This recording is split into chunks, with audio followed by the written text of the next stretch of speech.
My name is Julia, and I'm 28 years old. I work at a big company downtown and I've been doing pretty well for myself. Got promoted 3 times already and my salary is decent enough that I can afford nice things. I have parents and a younger sister named Marianne who's 25. We used to be close when we were kids, but things got complicated as we grew up. So there I was, sitting in this fancy restaurant I'd picked for my birthday dinner. The kind of place with cloth napkins and waiters who refill your water glass before you even notice it's empty. I'd made reservations for 8 people, my family plus a few close friends. The table looked perfect with the little birthday decorations I'd requested. Mom, Dad, and Marianne showed up first, about 15 minutes before everyone else was supposed to arrive. They walked in looking around like they owned the place, but something felt off right away. Usually when people come to birthday parties, they're carrying gift bags or flowers or something. These 3 had nothing, not even a card. "Happy birthday, honey," Mom said, giving me a quick hug.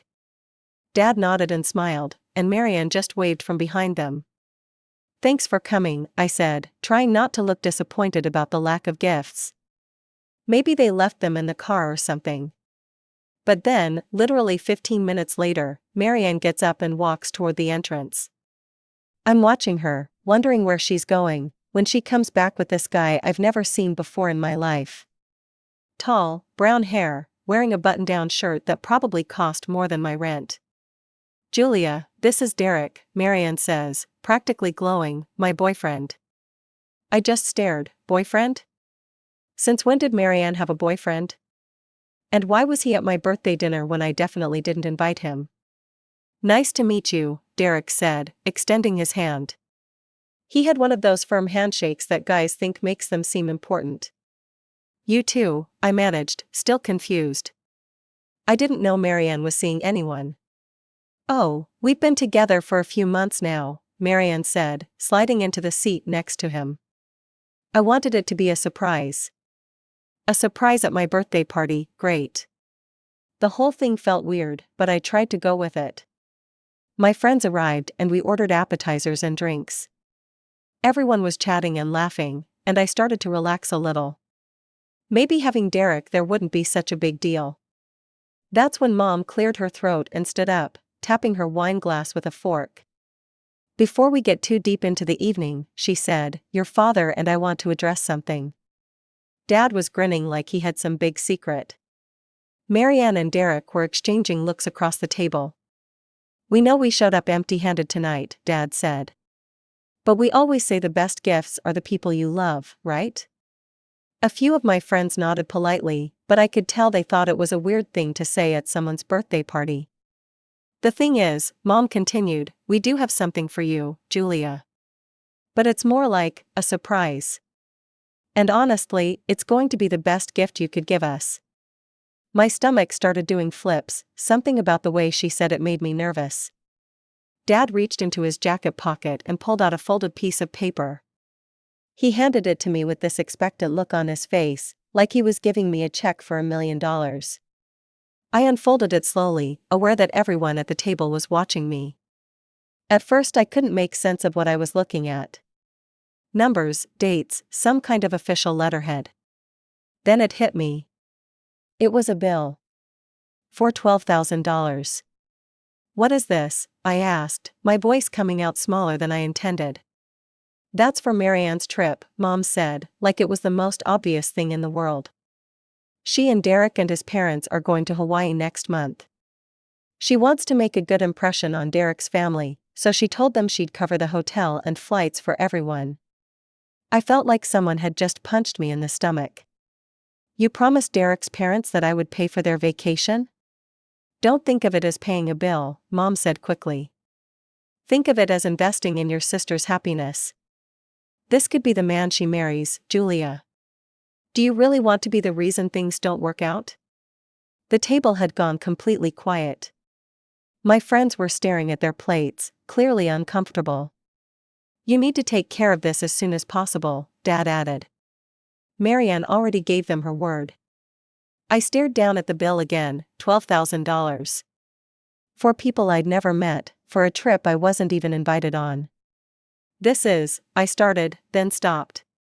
Everything inside me was screaming, but I couldn't make the words come out. Not here, not in front of everyone. So I just smiled, folded the bill and set it on the table next to my plate. Okay, I said.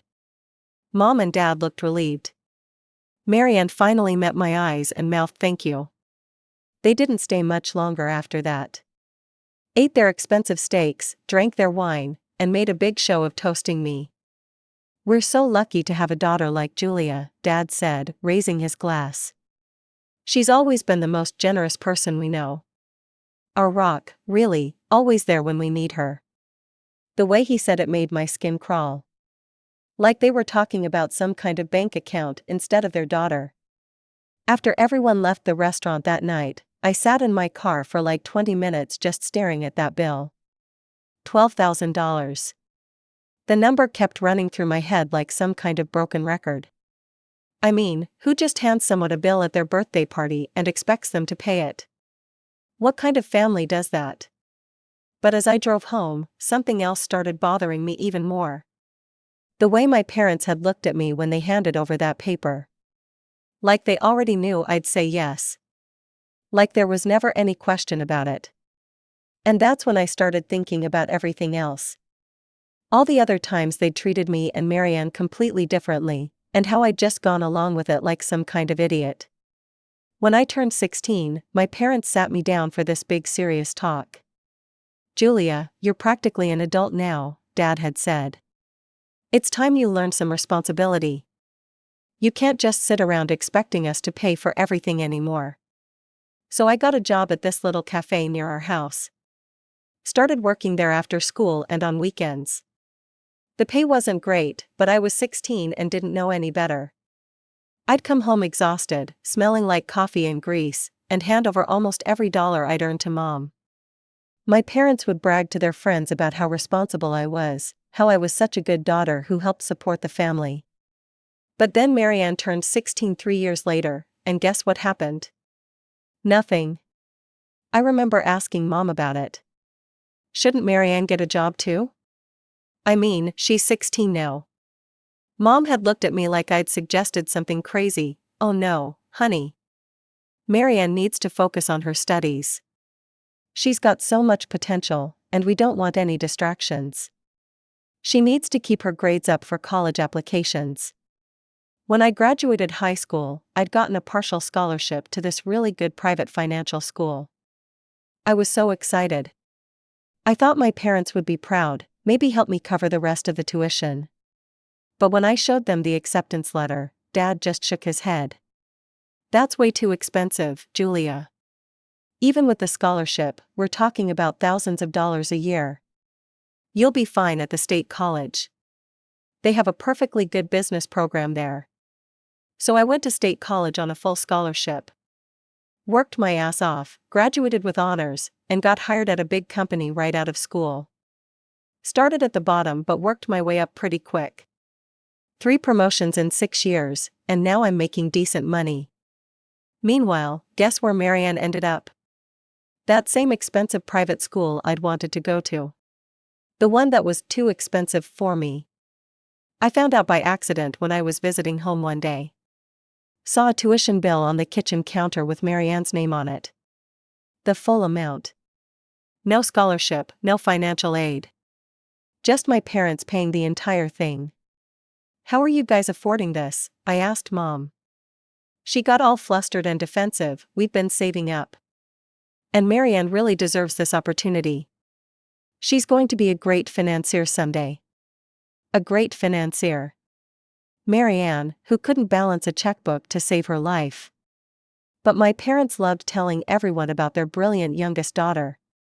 At family gatherings, they'd go on and on about how proud they were of Marianne, how she was going to graduate from this prestigious school and get an amazing job and help support them when they got older. They never mentioned me. Even though I was the one who'd already graduated, already had the good job, already was helping support them. Because that's the thing they never told anyone else. About the monthly transfers I'd been making to Mom's account for the past 2 years. $1,000 a month to help with their mortgage payments. plus another $800 to cover Marianne's apartment rent near her fancy college. I'd set it up as an automatic transfer because Mom had asked me to. It would just be so helpful, honey. Just until Marianne graduates and gets on her feet. Then she can take over helping us out. Except Marianne graduated 6 months ago, and she still hadn't found a normal job. She'd had 3 different positions since graduation, and quit all of them within a few months. Always had some excuse about how they didn't appreciate her talents, or how the work was beneath her skill level. I deserve better than this, she'd complain to Mom over the phone. I could hear these conversations from the kitchen when I'd visit. These people don't understand what I'm capable of. I didn't go to that school to work at some boring entry-level position. Meanwhile, I was still sending money every month. Still covering her rent while she figured things out. And now they wanted me to pay $12,000 for her to go to Hawaii with her boyfriend's family. To impress people she barely knew by pretending she had money she definitely didn't have. I sat there in my apartment that night, looking around at my own place. Nothing fancy, but it was mine. I'd worked for everything I had. Never asked my parents for help with rent or utilities or anything else. Never expected them to pay for vacations or fancy dinners or anything beyond basic family stuff. But somehow I was the one who was supposed to bankroll everyone else's dreams. The more I thought about it, the angrier I got. Not just about the money, but about the whole setup. The way they'd presented it like it was already decided. Like I didn't have a choice in the matter. I pulled out my laptop and logged into my banking app. Stared at those automatic transfers I'd set up. The ones that had been running for 2 years without me really thinking about them. It was money I could have been saving or investing or using for my own life. But instead, I'd been quietly funding my parents' mortgage and my sister's lifestyle while they saved up to pay for her expensive education and planned her future. The next morning, I woke up with this weird sense of clarity. Like someone had finally turned on the lights in a room I'd been stumbling around in for years. I made my coffee, sat down at my laptop, and did something I should have done a long time ago. I canceled the automatic transfer to Mom's account. Then I canceled the one to Marianne too for her apartment rent. The apartment she was apparently sharing with Derek now, which I'd found out about at my own birthday party when I overheard her bragging to our cousin. "Yeah, Derek's been staying with me for like a month now," she'd said, all giggly and proud. "It's so nice having someone to come home to, you know? And the apartment is perfect for 2 people. Perfect for 2 people that I was paying for. One of whom I'd never even met before that night." I stared at the confirmation screens on my banking app. 2 clicks, and suddenly I had $1,800 extra a month. It felt surreal. My phone started ringing 2 days later, Mom's name on the screen. "Julia, honey, there's a problem with the Hawaii bill. It still hasn't been paid." "Oh," I said, like I had no idea what she was talking about. "The travel agent called Marianne this morning. They need the payment by the end of the week or they'll have to cancel the reservations." "That sucks," I said. There was this long pause. "Julia, you need to take care of this. We talked about this at your birthday." "No, you talked about it, I didn't agree to anything." "What do you mean you didn't agree? You said okay." "I said okay to acknowledge that you'd handed me a piece of paper." "That's not the same thing as agreeing to pay it." Mom's voice got sharper. "Julia, this is very important to Marianne's future, you can't just." "Actually, I can, and I did. I'm not paying for that trip. And while we're at it, I also canceled the monthly transfers to you and Marianne." I heard her gasp, "You what?" "Julia Marie, you cannot be serious. Your father and I depend on that money. And Marianne's lease is Marianne's problem. She's 25 years old with a college degree, she can figure it out." "You're being selfish," Mom was practically shouting now. "This is about family. About supporting each other." "Supporting each other?" I laughed, and it came out bitter. "When exactly has anyone in this family supported me?" Mom started going off about family loyalty and how disappointed she was in me, but I just hung up. My hands were shaking a little, but I felt good. Really good. The calls and texts started immediately. Dad, Mom, Marianne, all of them blowing up my phone. I ignored every single one. Then Marianne sent me an email. A long, rambling thing about how I was ruining her life and destroying her relationship with Derek. How his parents were already suspicious of her and this would just confirm that she wasn't good enough for their son. How I was being cruel and heartless and basically the worst sister in the world. I read the whole thing, then deleted it. A week went by, the calls kept coming, but I didn't answer any of them. Then my Aunt Carol called. Mom's older sister, the one who always acted like she was in charge of everyone else's business. Julia, I think we need to have a family meeting about all this drama. There's no drama on my end, I said, I'm doing great. Your mother told me what happened. Look, I know your parents can be a little demanding sometimes. But this is about more than money. This is about family unity. Family unity? I'm hosting dinner this Sunday, you should come. We can all sit down and work this out like adults. You can apologize to your parents and Marianne, and we can move past this whole thing. I actually laughed out loud. Apologize for what? For being stubborn about helping your sister. Julia, you have a good job and money in the bank. Marianne is struggling. Sometimes in families, the people who can help should help. Carol, let me ask you something. If Marianne doesn't have money for expensive vacations, why doesn't she just not go on expensive vacations? It's not about the vacation, it's about her trying to build a life with this young man. By lying to his family about how much money she has? Carol sighed, you're being difficult, Julia. Just come to dinner, let's hash this out. No thanks, and tell everyone to stop calling me. I hung up on her too. The next week, I found out from my cousin Lisa that Marianne and Derek had broken up. His parents had been asking questions about the Hawaii trip, and when it became clear that it wasn't happening, things went south pretty quick. Marianne's devastated, Lisa told me when she called. She really thought he was the one. I should have felt bad about it. Any normal sister would have felt at least a little guilty. But honestly, I felt relieved. If I'd paid for that trip, what would have been next? The engagement party, the wedding, down payments on houses? Where exactly was the line supposed to be? A few days after that, I was having a quiet evening at home when someone started pounding on my front door. Not knocking, pounding. I looked through the peephole and saw all three of them standing there. Mom, Dad, and Marianne, they looked angry. Julia, open this door right now, Dad yelled. I stayed where I was, I can hear you fine from here. This is ridiculous, Mom shouted, we're your family. Let us in so we can talk about this properly. We can talk like this, what do you want? You know what we want, Marianne said. Her voice was shaky, like she'd been crying.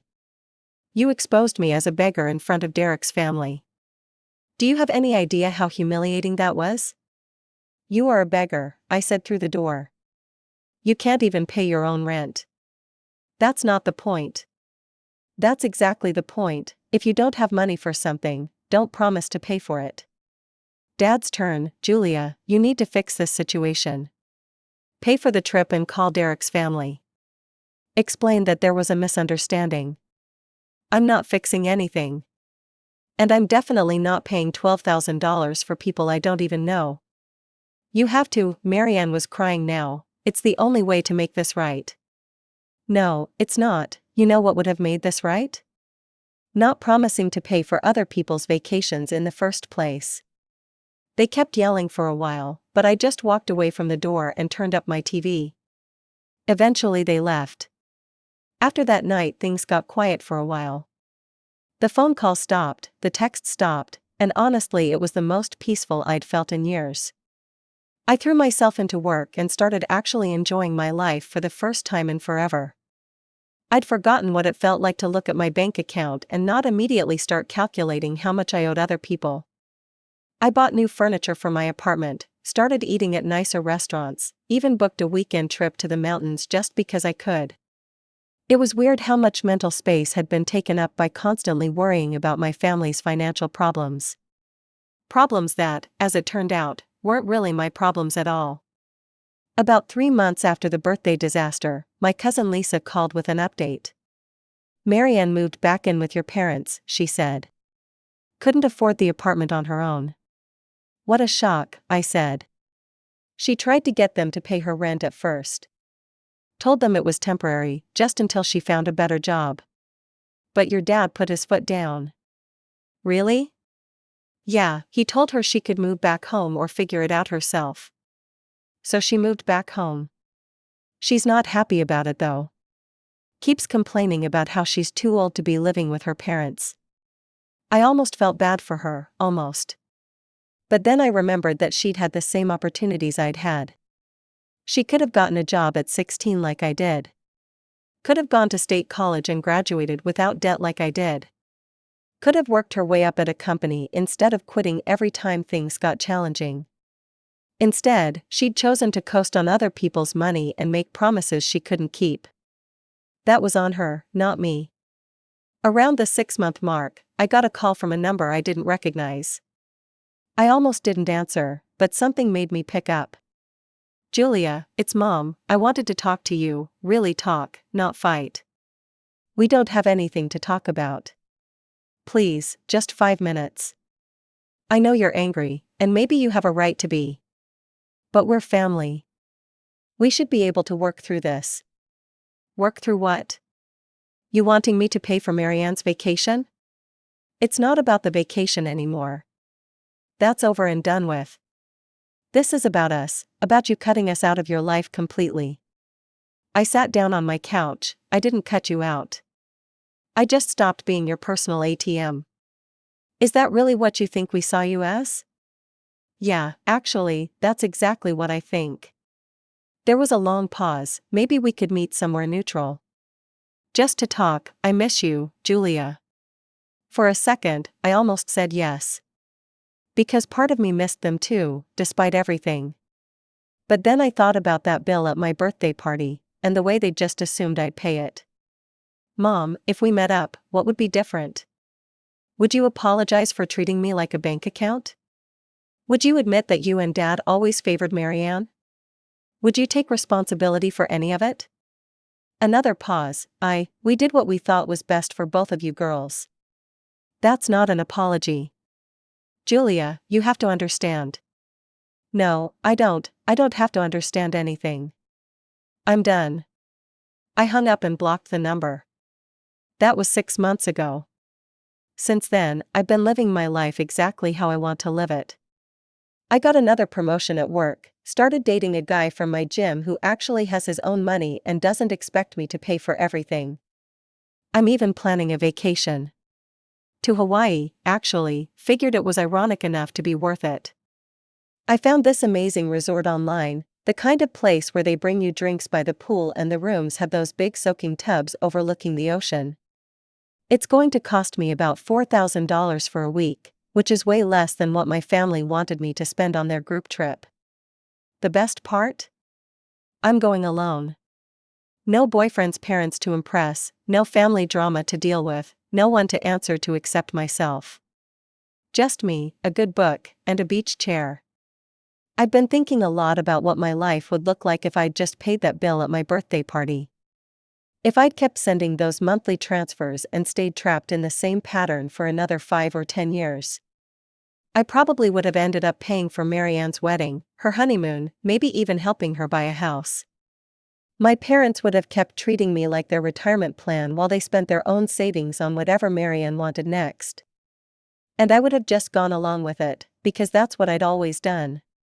Smiled and nodded and handed over the money because it was easier than fighting about it. But I'm not that person anymore. I've learned that you can love your family and still have boundaries. You can want good things for them without sacrificing your own financial security to make it happen. Sometimes people ask me if I regret cutting ties with my parents and sister. If I miss having them in my life. And the honest answer is that I miss the idea of having a supportive family. But I don't miss being used. I don't miss the stress of constantly worrying about their problems. I don't miss being taken for granted. What I don't miss at all is the feeling that my own life was less important than everyone else's dreams. I'm 30 now and I have a savings account with actual money in it. I have a job I enjoy and friends who treat me like an equal instead of a solution to their problems. I wake up in the morning and the first thing I think about isn't who needs money or what crisis I'm supposed to fix. My Hawaii trip is in 2 weeks. I've already picked out the books I'm going to read and the restaurants I want to try. I might go snorkeling or take a helicopter tour of the island. Or maybe I'll just spend the entire week doing absolutely nothing except enjoying the fact that I can afford to be there. Either way, it's going to be perfect. Because it's mine, and I earned it, and nobody else gets to decide how I spend my money anymore. That's the thing about standing up for yourself. It's scary at first, but once you do it, you realize how much energy you were wasting on people who didn't deserve it. And then you get to spend that energy on yourself instead.